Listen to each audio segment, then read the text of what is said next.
there's two different types of coaches, and we're all one of them. We're either a transactional coach, which is, I would say, a majority of coaches are transactional. We're coaching to get something from it and get something out of it for ourselves, rather than using it as an opportunity to transform lives. And so you can either be a transactional coach or a transformational coach. What's up, good people? Welcome to season 3 of the Dear Young Athlete podcast, where we talk to coaches and athletes about their journeys and what advice they would have for a younger version of themselves. I'm your host, Jacob Thompson. I am a speaker, author, recording artist, content creator, rare disease advocate, and an aspiring Paralympian. If you want to hear my story, check out season 1, episode 1. But enough about me. Let's meet our guest. Today, I am very excited to be joined by a very special guest. The man I am speaking with today, he is a husband. He is a father of 5. Amazing.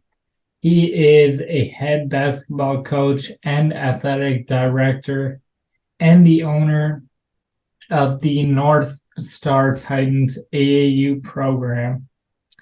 Before that, he played college basketball, and he was a 3-sport high school athlete. Could have played any of them in college. He'll tell you about that. But he chose basketball. But above all that, he is a man of God. He is a man of faith. I cannot wait to dive deeper into his story. So without further ado, Nate Bellefeuille, Coach, what's going on? Talk to us. How are you? I'm good, man. I appreciate being on this podcast and just the work you do, and excited to look at what it means to be a coach and a leader, but more importantly, to do that through a lens that glorifies God. And so really, really excited to be on this podcast with you today. I'm pumped to be here. So let's talk about it.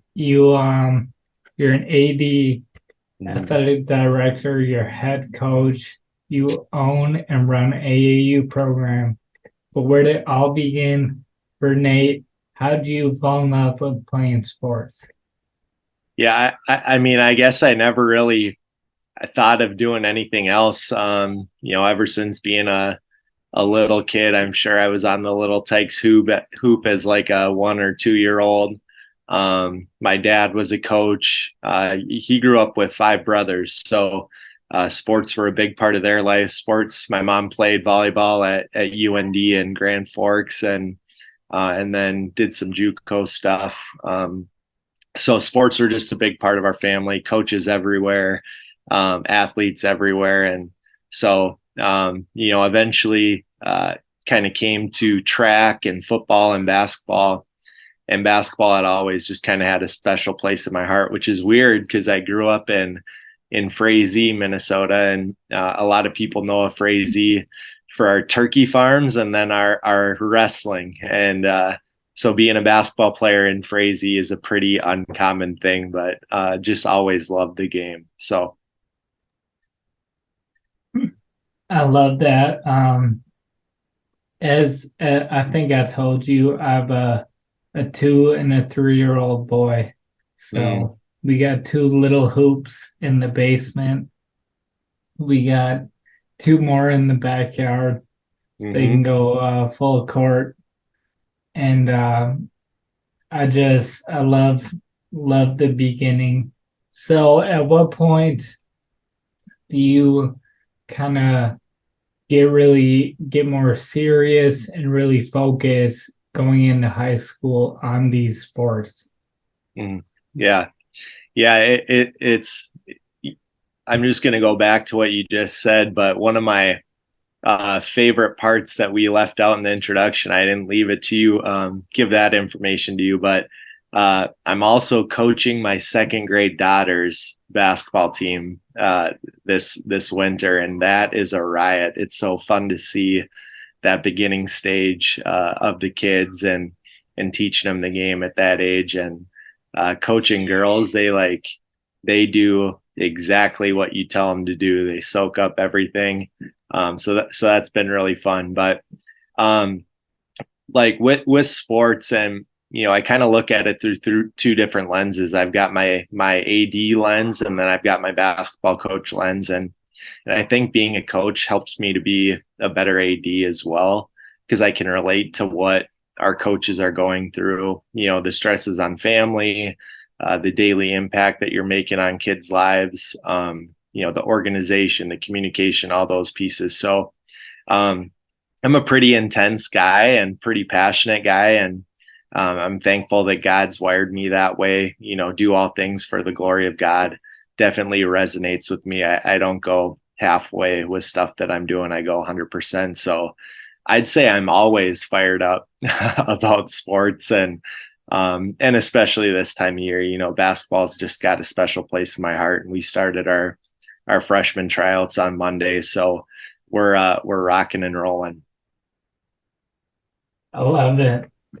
I love it. So tell us, you played these three sports in high school. Mhm. Bring us into your world a little bit and kind of what that was like, and then how you begin to make a college decision. Yeah.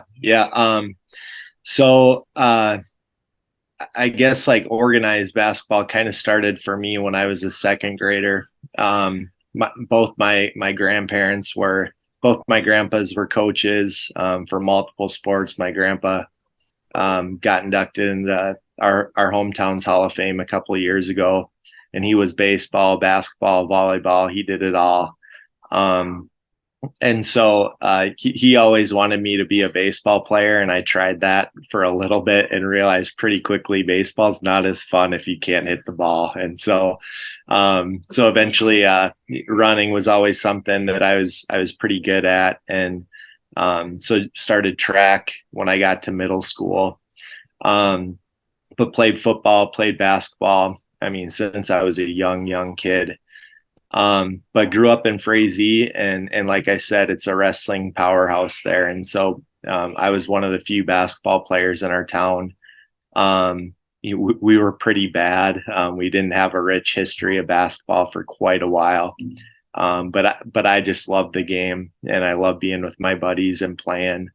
Um, but yeah, grew up doing that. Eventually, my senior year, when you're starting to look at college decisions, I had some D1 opportunities for track, some D2 offers for football, and then a lot of D3 schools in our area were talking to me for hoops, um, and I just knew I wanted to play basketball. It's always been what's been a passion of mine. I knew I wanted to be a coach at some point in my life.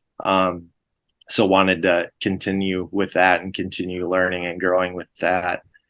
And and I didn't grow up a believer. I went to church on Christmas and Easter, and every Sunday, every so often. Um, but somehow, just in God's sovereignty, He led me to the University of Northwestern in St. Paul. And I went to church just enough to have a church reference that got me in the school. And um I just went there, and everything that I thought that I loved about the place had to do with basketball.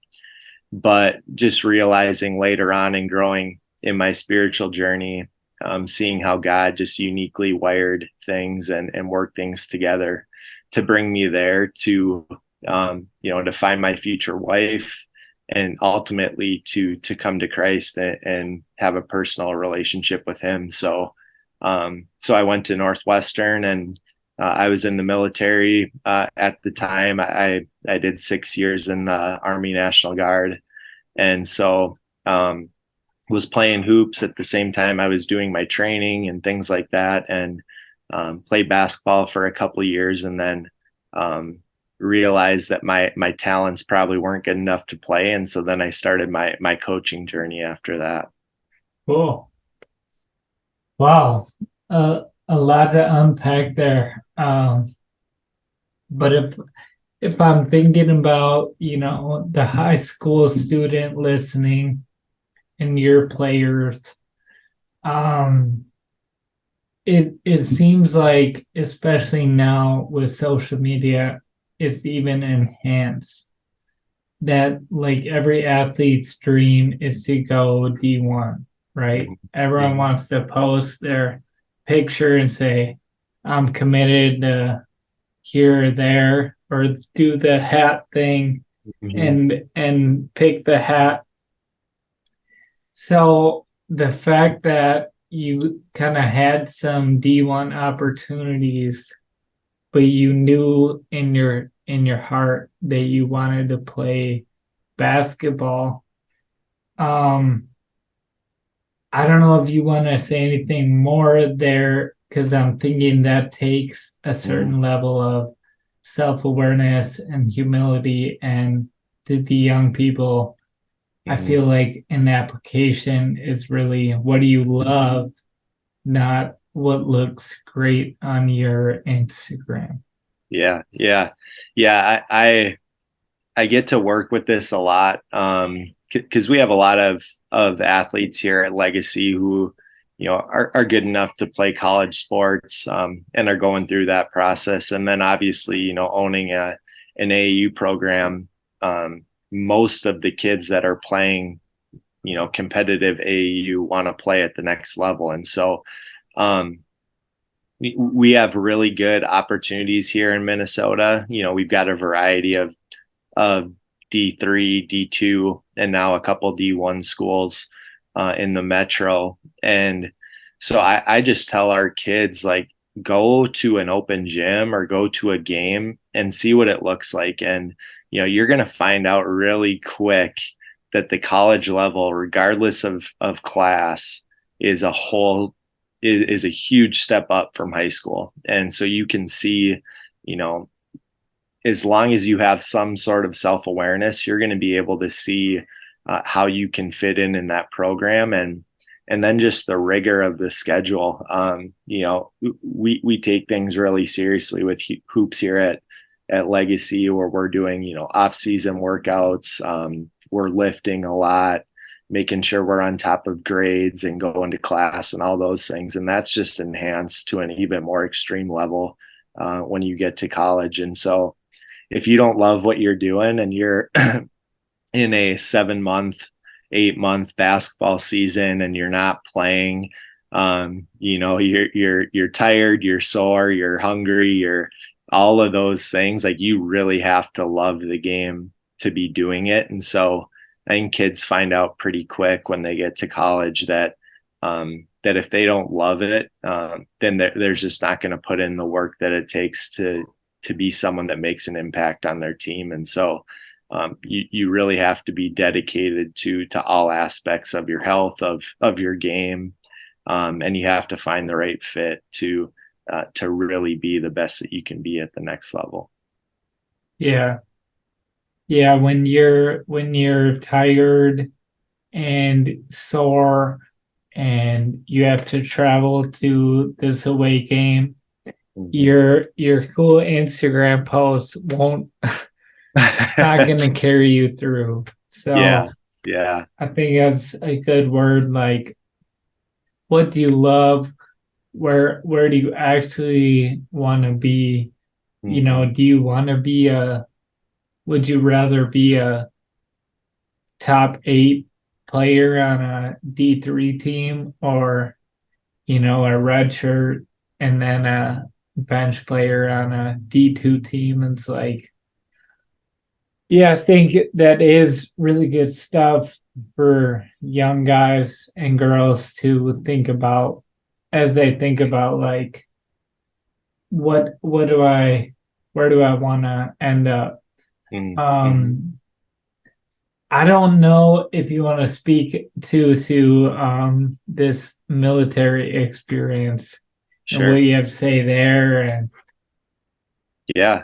Yeah. I mean, that was a big thing in our hometown. A lot of my classmates joined the military, and whether it was the Air Force or the Army or Marines, we had quite a few kids join. And for me, I knew I had some growing up to do. Like I said, I wasn't a believer, and I was pretty selfish, and um, all those things that we can be when we're high school kids. We kind of, the world revolves around us rather than us making an impact on the world. Mm. And so I wanted to make a difference, and I wanted to, to kind of follow a family history, and do some things that my friends were doing. And so decided to join the Army National Guard. And I learned really, really, really quick that the world doesn't revolve around me. And I learned a whole nother level of discipline, of humility. And so I really appreciated my experience in the Army National Guard. And it was a big part of it developing me into who I am now, and ultimately kind of paved the way for me to be a follower of Christ. Um, Wow. so really appreciate that experience. Yeah. You didn't want to be a Navy SEAL or what? Yeah, I mean, I didn't. I knew, I had some big dreams as a young guy, and I for as immature as I was, I had some sense of, I wanted to be a husband, and I wanted to be a father. Mm. I wanted to get into my coaching journey. I started out as a teacher, and so I was ready to kind of start my career path and my family path. Um, and so I actually met my wife pretty early on in my freshman year of college. We didn't get married until 4 years later, but I just knew that my my trajectory of my life wasn't going to be in the military. It was going to be doing these other things. And being deployed for 12 to 18 months, that takes a huge toll on your family. And I just wanted to be there for my wife, to be there for the kids that were to come. And so um, uh, my intensity didn't bring me to that Navy SEAL level. Had some, I changed my MOS from some more like science based stuff to infantry. So I kind of took out my intensity there. But yeah, didn't get to the Navy SEAL level. So I don't Yeah. know if I could have, even if I tried, um, Well, but it you was. yeah, you have a lot that you do, and you've said you're an intense guy. I can see you have a lot of good ambition. So Mm, it's just like maybe, you hear about what it actually takes to be a Navy SEAL, and mm. it's not a lot of people make it, but Yeah, you yeah, never know. yeah. Yeah, So God brought me here, so this is what I was supposed to be. yeah, you you came to a point in college where you said, I'm not really going to play anymore. I want to be a coach. Can you say more about what that process was like? And then talk to us a little bit about your coaching journey, Hmm. why you coach and what it means to you to be a coach. Hey, if you are enjoying this podcast, I need you to do two things. One, go on whatever platform that you're on and follow the podcast. Rate us and review us. This will help the algorithm and help this podcast reach more people. So thank you. Then I want you to head to 1020words.com/DYA.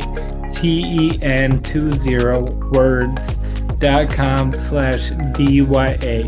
Check out our merchandise. We got hoodies, crew necks, sweatshorts, t-shirts, anything that you would want. Get some super comfy, stylish apparel and use code all caps DYA20 and take 20% off. Follow us on social media, Instagram at Dear Young Athlete, or on TikTok and Instagram. My account is at 1020 words. If you're interested in being on the podcast or bringing Dear Young Athlete to your school, team, or group, simply head to the website and click the button that says Bring DYA to your team, school, or group, and send me an email, and I will look forward to connecting with you. Now, let's get back to the episode. Yeah. Okay. Yeah, that's been, how many year journey? Like 10-year journey. So there's been a ton of maturing through that process. But even just growing up, I remember my freshman year of high school, my mom and then one of our friends, she brought me and one of my high school buddies to the Minnesota State tournament for basketball. And just being in Frazee, like I knew I was never going to play in a state tournament. Like that was just so unrealistic for us and where we were at. But I wanted desperately to coach in a state tournament. And so I had awesome mentors growing up. My uncle is Scott Bergman, and he's a Christ following coach, Hall of Fame coach at Sauk Center. He coaches their girls basketball team. An awesome dude. Has won a ton of games. I think he's pretty close to 500 now. And then my other mentor was Dave Cressup, who was over 600 wins at Perham, and now he's coaching in Fergus Falls. And so just seeing the excellence that they coached at and the way that they took really bad programs to, just incredible programs year after year after year.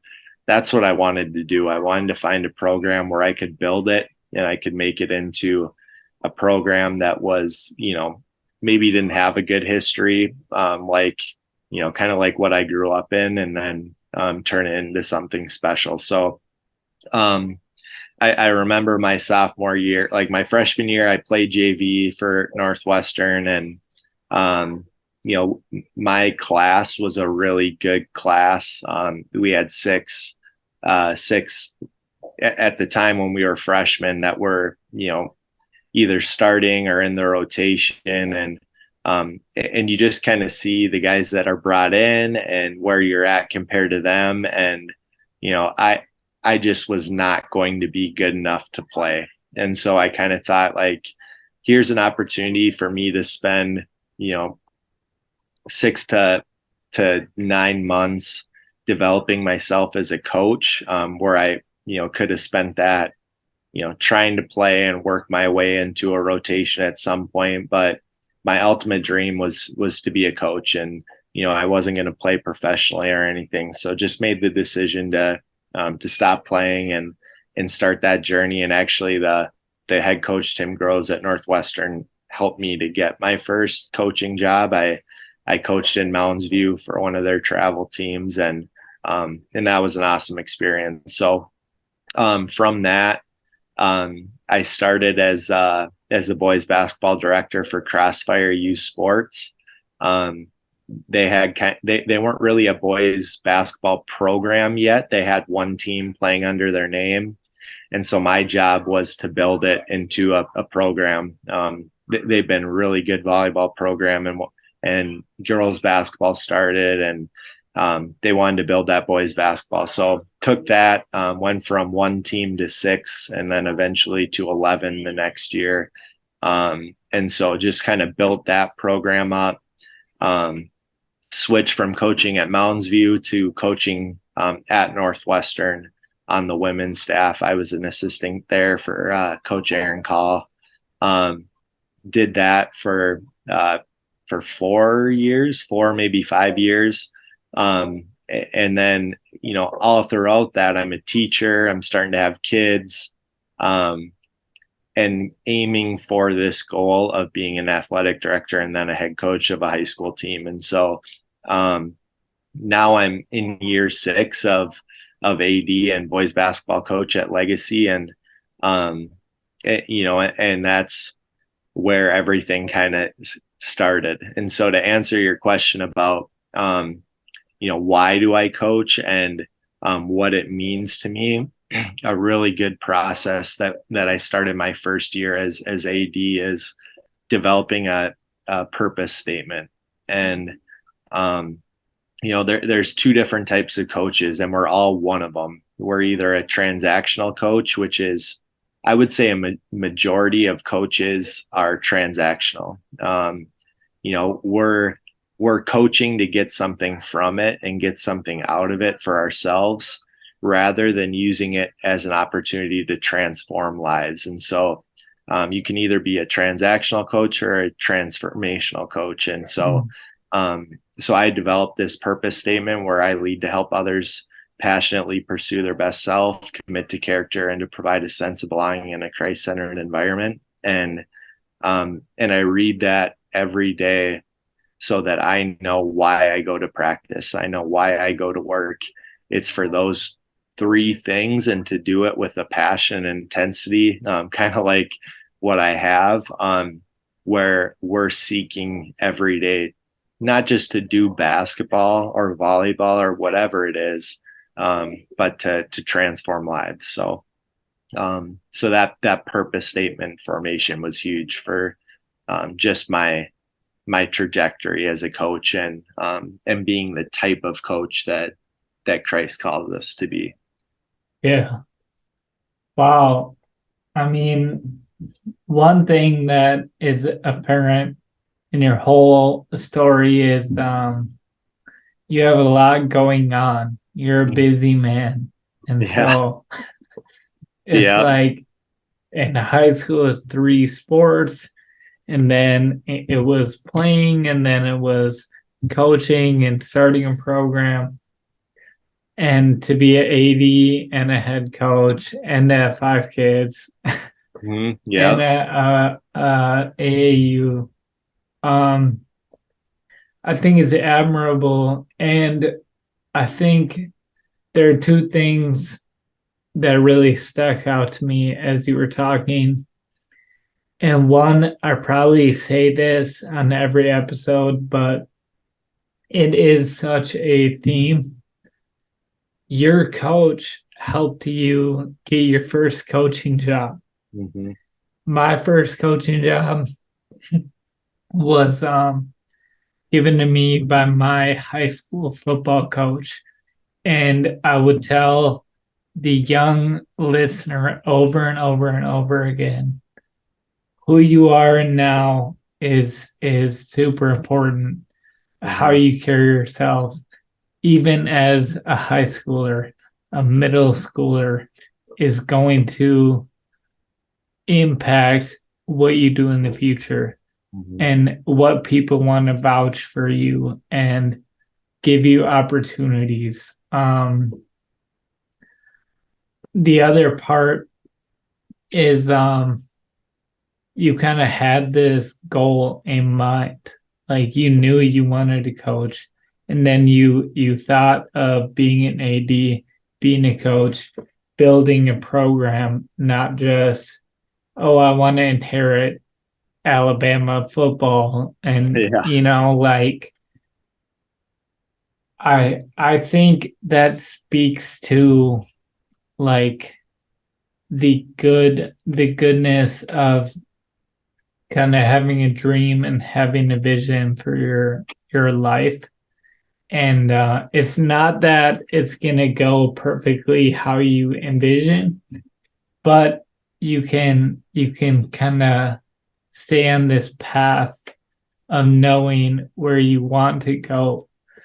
Because if you just get in the car and you don't have a destination, you're just gonna waste gas and make a bunch of. So I would say, like, man, what I'm hearing for young people is like, get a vision for your life. Begin to have a dream. Who do you want to be? What kind of person do you want to be? Do you want to be a husband or a wife or a mom or a dad? Mm, Do you want to be a leader? Do you want to make an impact? And then what steps do you take all along this journey? Um, I think that would really help people. Like you said, you see your why statement and you know why you go to practice. And that's a great word for anyone to understand why you're doing it mhm. and then have that motivation to keep going. Yeah, yeah. It's, just the way that careers work now. It's not, it's not your degree. It's not where you went to college. Those things. It's really relationships. And so, if you are the type of person that can value every relationship, and some of those relationships just naturally look different. You're not going to be best friends with everyone, or you know you might not be hanging out with all these people all the time, but you can still treat them as a child of God, and you can still value the relationship, regardless of if it's a best friend or just an acquaintance or whatever. And so the way that we treat people really matters. And I was fortunate, like I said, I had a lot of immaturity as a young man, and but I see that as a dad too. Like, you really teach and lead to the heart of the kid, and you see the heart of the kid, and you try and focus on that rather than their response to things. If there's a breakdown or something like that, like what's hurting their heart, or what's if they make a decision, like what's in their heart for that decision. And they might not have chosen the right path, but you can still see their heart behind it. And so that's just something that my dad did a really good job at leading me in.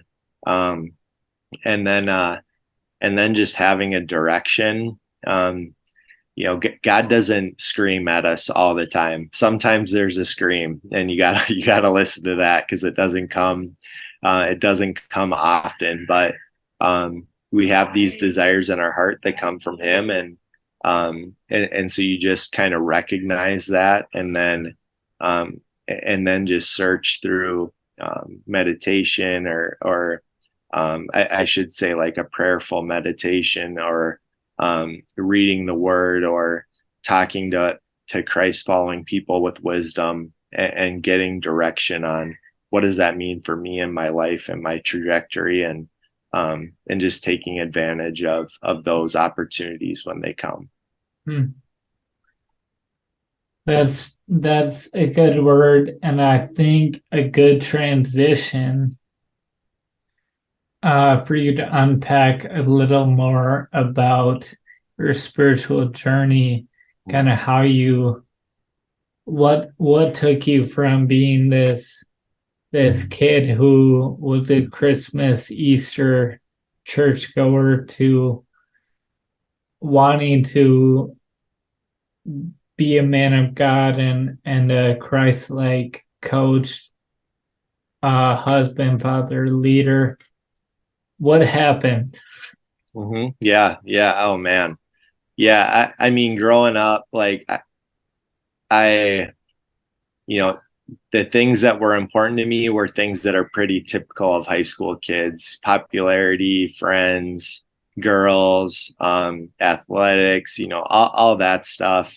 And that was where my focus was. And, how do I look?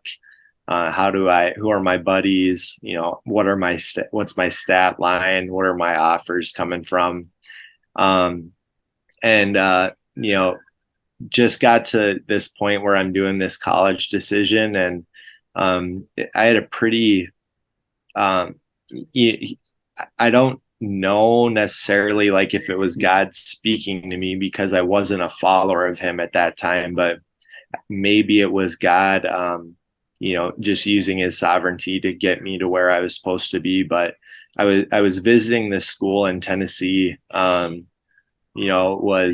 Was committed there on my official visit, and and on my return flight home, I was late for my flight, and so the next flight I could get to Minnesota wasn't for like 3 more days. And so I hung out in Memphis for 3 more days and just realized there, like I just got this feeling like this isn't where I'm supposed to be. I don't want to be this far from home. I want my family to be able to watch me play.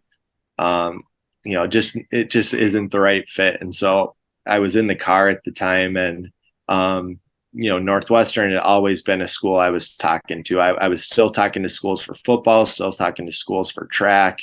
And I just maintained this relationship with Northwestern, even though they were kind of at like, if I were to have my top three, they were always at number three. And I just got this feeling in the car, like, this isn't where you're supposed to be.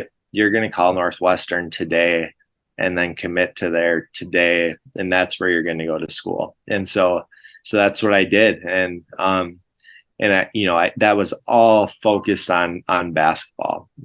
Some of it was location to home, some of those things, but it was mainly a basketball focus. And I got to Northwestern on orientation week and met these just awesome dudes that, like, these are my people, these are my friends.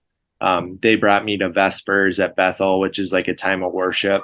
I went to this time of worship, and man, like, that was like God just capturing my heart. Like I was singing and worshiping, and I have a terrible voice, so it's not like I was just, belting out these songs of praise in this beautiful way to God. But I just broke down, and it was like, I'm a pretty emotional guy. That's part of my intensity and passion that comes, that God just gave me. And I just completely broke down and realized that I wasn't living a life honorable to God. I wasn't the man that God called me to be. I wasn't following him, even though, I was going to church every once in a while, and I was just, not a bad person. I wasn't doing these awful things, but I wasn't the man that God called me to be. And so he captured my heart, and I gave my life to him that night, and then just started this journey of maturity in my relationship with him. And, still struggled and had sins that were, making me do bad decisions, or leading me, I guess, to bad decisions. And so there was this maturity through that process. And then I met my future wife, and she says her story's boring, but I think what a blessing to always have been a follower of Christ, and to have family who is all dedicated followers of Christ, regardless of their age or their journey. And so I met her, and I was like, man, I'm marrying this girl, like, for sure. And I need to be worth her marrying me. And I need to lead her like Christ leads the church. And so then my intensity and took me to being a God following, Christ honoring man. And so that's where it kicked off. And then with coaching, I read a book by Todd Gongwer. It's called Lead for God's Sake. And that's a book. It's a parable about leading with purpose. And this coach goes through this transactional process for his whole life. They have success, and then they're not. And he's realizing that he's not the man he wants to be. He's not leading the way he should. And he finds, I think it's a janitor that leads him to developing this purpose, this why. And and then what do you know? You start leading the way that God calls you to lead, and then success finds itself. And so that book had a really big impact on my life. And then, just our daily disciplines, right? Like going to church, and having that community at a church, reading scripture and letting scripture give us wisdom, spending time in prayer to seek what Christ is calling us to do and who to be, um, and then just having that daily relationship with Him. So, Yeah. Yeah, I think how many people, may grow up with some kind of church experience, but the difference being it when you don't have a relationship with God, it's like, okay, I think I should, be nice and not do drugs and stuff like that. But then it's not a joy. mm-hmm, It's just like you're trying to be good but not being fulfilled, but that only can get you so far because eventually you may realize, hey, some of this bad stuff feels good or is fun or whatever. But when you have a relationship with the living God, and that becomes your source of who you are and why you're alive, like that's a game changer because then you actually can have joy and have purpose. yeah, And that's my big thing I probably say on every episode is like we're we're not asking you to become a churchy person and talk a certain way and dress a certain way and be a priest or whatever, but it's just changing your heart and your why. mm-hmm, And when you know God, it's going to change the way you do stuff, but you can still be you mm-hmm. and know God and love God.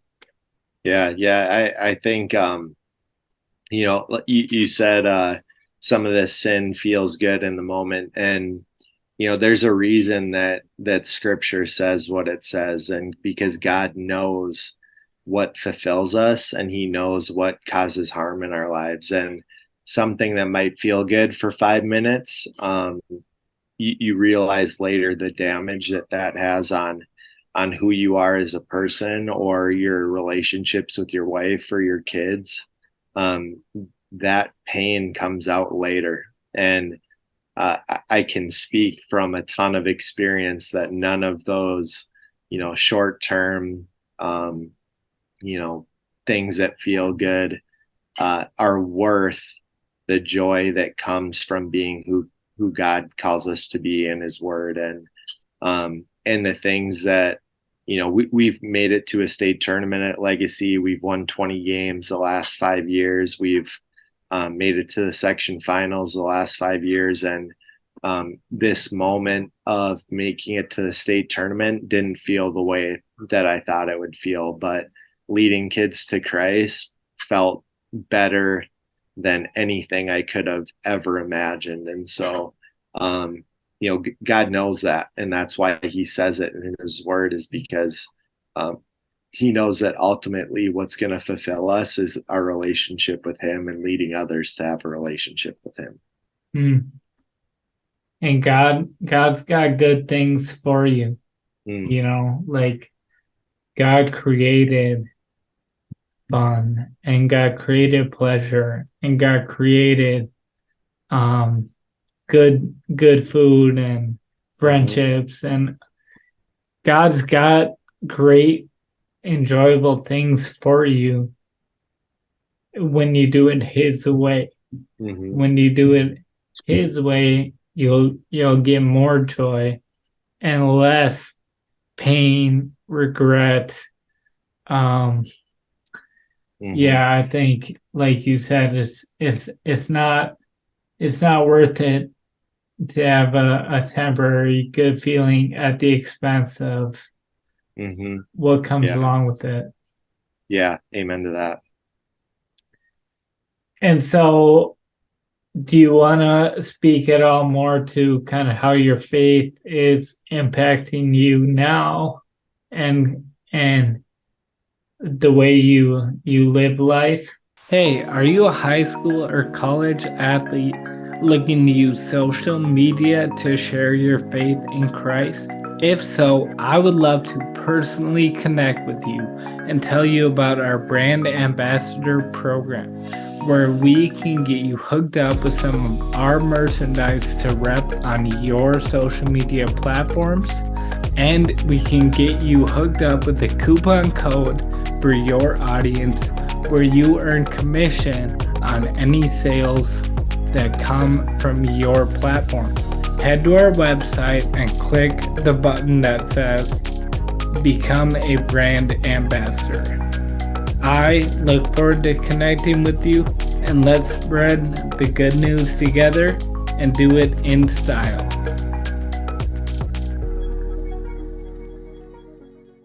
Hmm. Yeah. Yeah. So I mean, it's just part when you become a follower of Christ, that's who you are.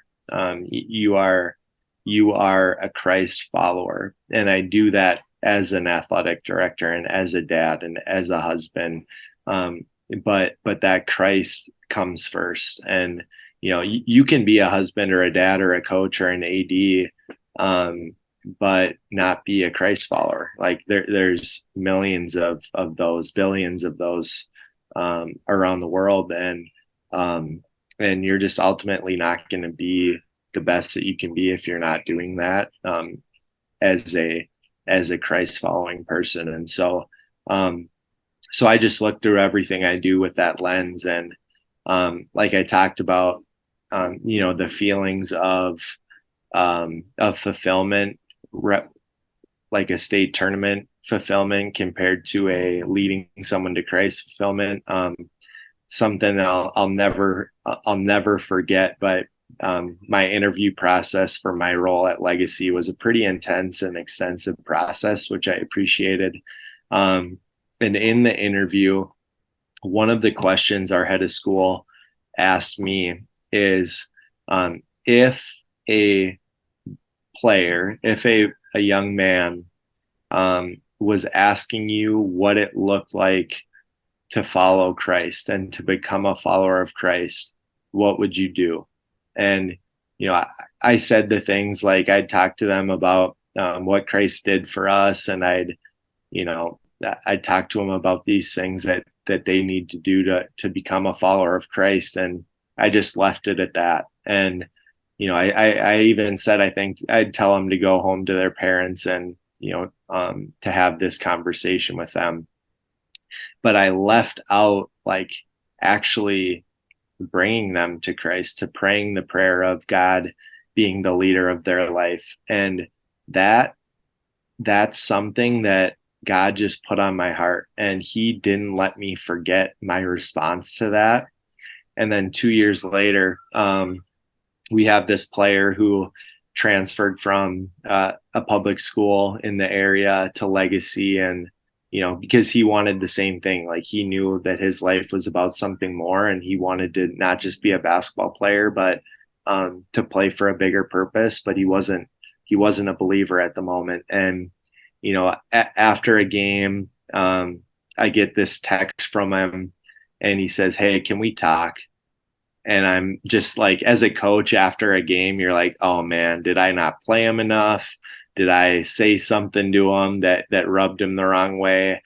What did I do as a coach to mess stuff up? And so I gave him a call. I was on my ride home, and gave him a call, and I was just like, hey, what's up? And he just said, like, I'm not being fulfilled with basketball. Basketball's been the biggest part of my life for as long as I can remember. And I'm not being fulfilled. And so I talked to him. I was like, why are you playing? And it was all the things, like I would say when I was in high school as a non-Christ following person. And And I asked him, have you, like, he just kept saying this stuff about purpose, about purpose, about purpose. And I just asked him, like, have you committed your life to Christ? And he said, no, I'm not good enough. Hmm. I'm not who I should be to give my life to Christ. And I said, like, Christ doesn't ask him to come to him as this perfect person. He asks for us to come to him as who we are, and then that daily relationship with him will lead us to who he calls us to be. And it's not Hmm. us that's going to transform our heart or our lives; it's him. And I remembered that interview, and I remembered the hurt that I felt for not, like, even though it was an interview, it wasn't a real moment. It left this hurt in my heart that, like, I if someone is wanting this relationship with the savior of the world, the creator of the world, I need to do my part in that moment and be a part of that journey by praying that prayer with them. And so that's Hmm. what we did. And you know, I'm on my drive home. I'm on the phone with this high school junior, 16, 17-year-old kid, and he comes to Christ. And um, man, I uh, I said I'm an emotional guy, and this story always makes me an emotional guy. Yeah. But um but he gave his life to Christ that day, and he was transformed ever since. And Oh, you know, he graduated a while ago. We still keep in touch a lot.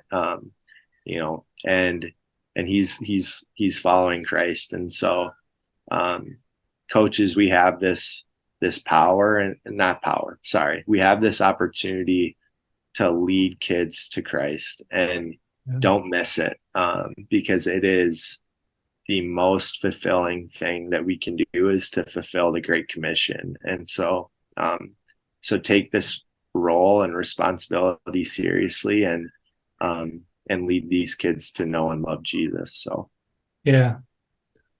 Yeah. That story is amazing. And what's cool is I think coaches do have this amazing platform, and we all have some platform mm-hmm, and some opportunity, right? If you're a player, you have teammates and you have people in your school or in your family, or yeah, maybe go to Legacy and it's a Christian school, but not everyone may know Christ, or maybe you play AAU basketball on a different team and you have 10 teammates that don't know Christ. And yeah, yeah, I mean, that's what life really is all about. mm-hmm, Um, and I appreciate you sharing that. And I think it is a perfect transition, because when I started this podcast, I said growing up, I thought life was all about sports, but I know now that sports are all about life.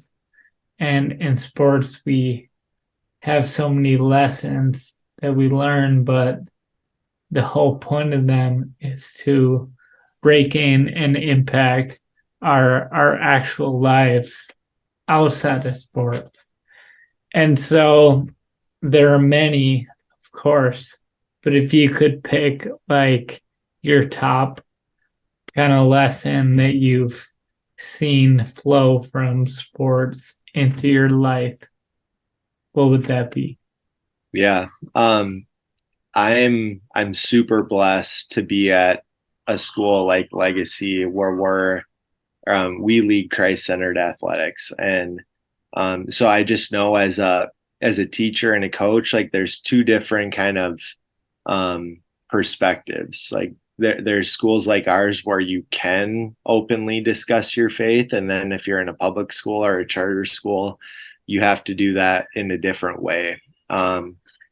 So I'll kind of touch base on both because I've lived in both worlds. But um, for schools like ours, where we're leading Christ-centered athletics, sports are a vehicle for discipleship, and we fulfill the Great Commission um, in whatever role we have at the school, whether we're a teacher or a coach or a player or a student. And there's this realm of discipleship from teacher to student, and then there's this realm of discipleship for student to student. And so it's us as leaders teaching our kids how to be a disciple of Christ to their peers, or eventually to their families. Um, so athletics is just a vehicle for that. And so at Legacy, like, sports are this extension of the school day where kids get to put into practice what they're doing in the school day, what they're learning in the school day. You get to put that into practice in a game. And now you're front and center of everyone. Everyone's eyes are on you. You're tested with adversity. People are watching your reactions. People are watching how you resonate and relate to others in a competitive environment. And so we get to see where your heart is, and we get to see these opportunities for discipleship. And it's just leading kids to take advantage of those opportunities in the moment, kind of like that phone call on the ride home. But then you have this other world for public schools or charter schools where you can be a Christian coach, but you can't openly talk about it. And you have to find unique ways to do that. And I would say you can still be values based and purpose based as a Christian coach in a public school setting. And so make sure you are the coach that's not transactional, but you're transformational, and you're transforming lives. And those values are values that come from the word. But just speaking to those in a vehicle, in a way that lets you keep your job and make sure that you still have the opportunity to impact lives, and maybe eventually lead them to Christ through conversations that come up. And so for those coaches, learn to lead from your purpose, and with the athlete's heart at the front of your mind. And eventually God's going to use that relationship and those moments and those values to bring that kid to him. And I'm believing that some of your players are going to be listening to this, and I'm believing there are going to be some future coaches that are listening to this and learning about. I mean, I've met now all these shirts behind me, 20 some coaches who, some are in public, some are in private schools, some are in colleges, but they're leading with purpose and with values and making an impact. And I'm thinking of the football coach at Bethel, Coach Jay, who is retiring this year. And so we're people are giving him his flowers, and talking about the impact he's had.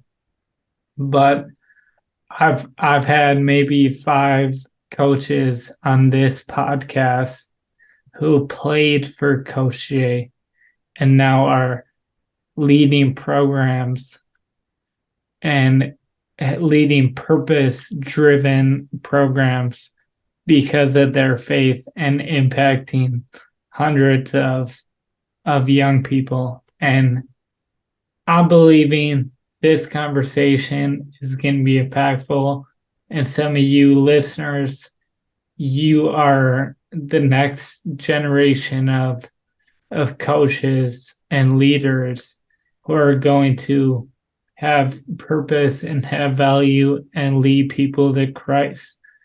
So maybe that's a prophetic word. I don't know, but I just felt that as you were talking. And as we come to a close, You're here. You're on the Dear Young Athlete podcast.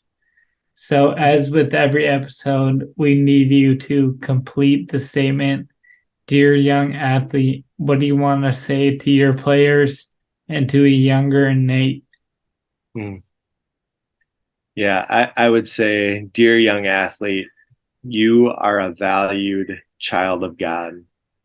You have purpose, you have meaning, you have ambitions, and those ambitions come from Christ. And He's going to use those desires of your heart to lead and to lead others to Him and to take advantage of opportunities and to do that in a way with the ultimate purpose of leading people to Christ and to knowing Christ and loving Christ more and more every day. Amen. Amen. Nate, it's been an honor to hear your story. It's been a pleasure for me. Do you have any last words for the people? Keep rolling. This is an awesome time of year. Maybe some kids are just ending their season, or maybe they're starting their season, and you always end the year with this thought of what could you have done differently to have maybe a different result. And so use that to motivate you and to discipline you and to doing the things that it takes to become a better teammate, to become a better player, to help lead your program to hopefully more success and then just a rich culture of friendship and love and joy of sports. And so keep rolling, keep it up, and thanks for having me on the podcast. Of course, thank you, and that's a good word to end on. Peace. Later. And there you have it. One more episode in the books of the Dear Young Athlete podcast. Thank you for listening. Again, check out our website, our social media, rate and review us. Make sure you're following because we have some great episodes coming up that you won't want to miss. I'll see you in the next episode. Peace.